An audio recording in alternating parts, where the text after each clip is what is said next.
This is the RTX 5090. It's the fastest consumer GPU ever built.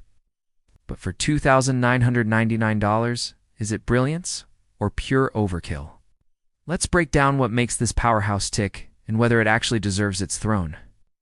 Built on NVIDIA's Blackwell architecture, the RTX 5090 delivers 21,760 CUDA cores, 32 gigabytes of GDDR7 memory across a 512-bit bus, and enough bandwidth to stream the Matrix live from the GPU itself.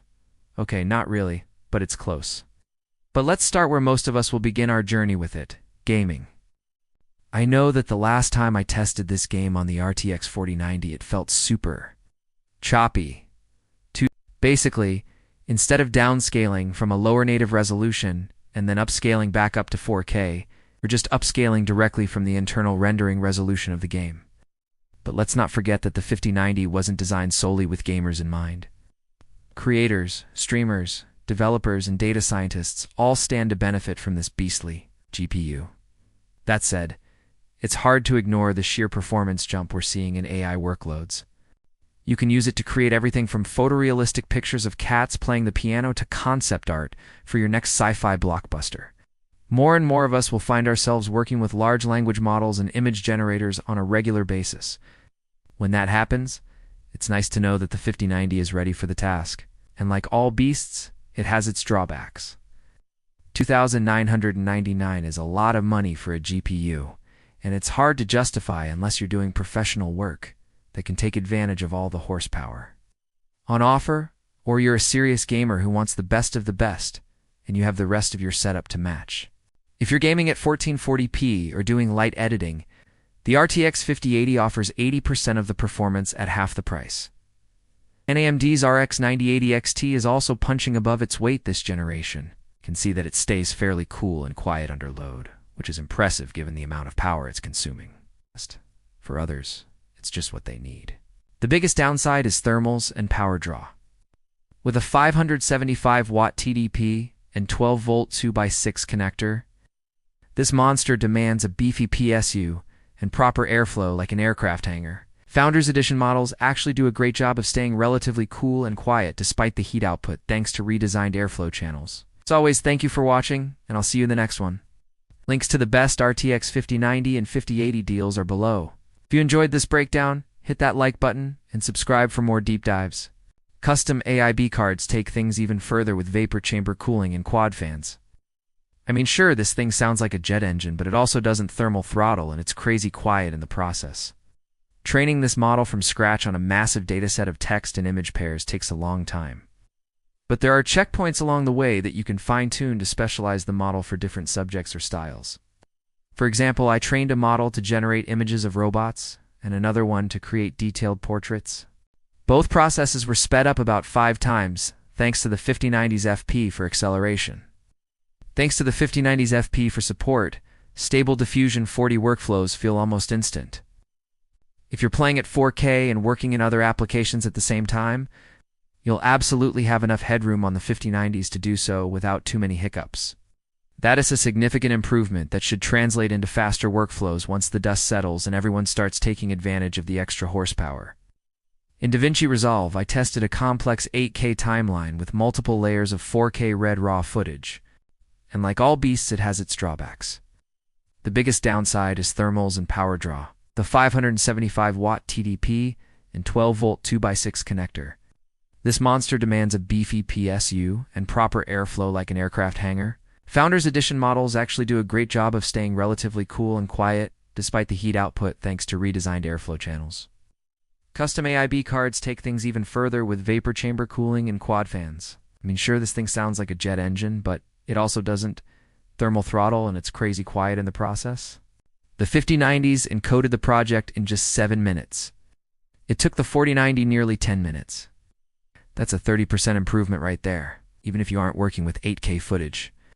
The 5090 still smokes the competition, taking only around half the time to encode a 4K H.264 clip in Adobe Premiere Pro. If you're just gaming, then it depends on the games you play. Some titles may not need more power than the 5090 has to offer, while others may take advantage of it. But long story short, You can get some pretty decent-looking results in games that support this technique, such as Starfield, albeit with some minor visual artifacts. This approach isn't supported in Cyberpunk 2077, unfortunately. But the bottom line is that even without FSR, the combination of DLSS 4 and high frame generation provides some seriously buttery smooth action. Stuttery due to the lack of frame generation, which is now here with DLSS for MFG, and makes the game feel smoother than butter on hot toast. And yes, it does handle 8K gaming, but let's be honest, who has $4,000 to spend on an 8000 display? This card is future-proofed for games we haven't even imagined yet. Compared to the prior-gen RTX 4090, that's a whopping 75% more CUDA cores in Starfield, which can have some pretty demanding load times. I noticed a slight delay before entering the main menu compared to the 4090. Once inside, though, frame rates floated comfortably above 120 FPS, even with mods loaded. And in scenes with lots of particle effects and enemies, I didn't notice any significant performance drops. The game just feels incredibly smooth and responsive. To put that into perspective, the 4090 was already more powerful than my first car. These are early days, and drivers will improve over time. So don't use these benchmarks as gospel. The RTX 5090 really shines when paired with the new DLSS for multi-frame generation. Here's a side-by-side comparison in Cyberpunk 2077 between native and DLSS for MFG. Notice how much more fluid the motion looks with MFG, even in challenging scenes with lots of enemy NPCs and vehicle traffic. It's like having a higher frame rate without the added workload on the GPU. Now we've upgraded to a full-on souped-up Lamborghini. What's that sound? Oh, there it is. It's the sound of my wallet crying in the fetal position on the floor. With PCIe 5.0 support, triple media encoders, and FP4 compute for AI acceleration, this GPU was made for more than gaming it. A creator S and data scientist S dream. In 4K Ultra with ray tracing and DLSS for enabled, Cyberpunk 2077 hits a jaw-dropping 160 FPS, but all that raw power comes at a cost.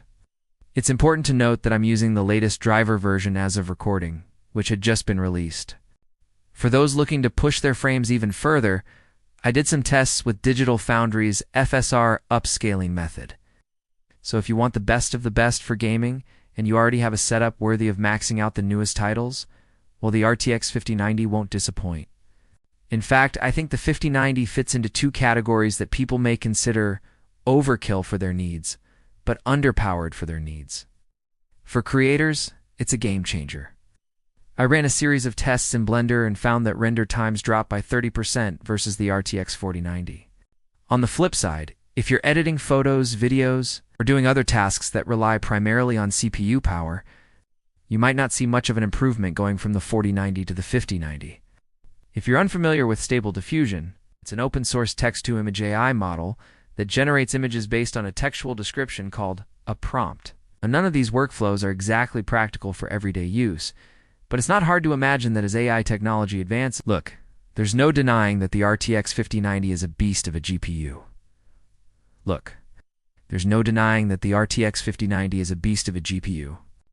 Now let's talk about price, because yeah, it's expensive. Really expensive. Dollar. Look, I'm not gonna lie. Part of me wants to keep the 5090, just because it's awesome. It's fun to show off, and it's just plain impressive. But the better part of me knows that it's overkill for my needs, and I'd rather save the money. Now that was a bit dramatic, but the bottom line is that the 5090 is a tool. And like any tool, it's only worth buying if you're going to use it to its full potential. As for the build quality on the Founders Edition, it's elite. Refined heatsinks, sleek graphite color palette, and magnetic mounting brackets make installation a breeze. I'm also a big fan of the custom AIB versions. Triple slot designs, RGB overload, and even one with a tiny LED screen that shows real-time temps. Yes, it's totally unnecessary. Yes, you want it. Here's a quick glance at the thermal performance of the Founders Edition in comparison to the 4090.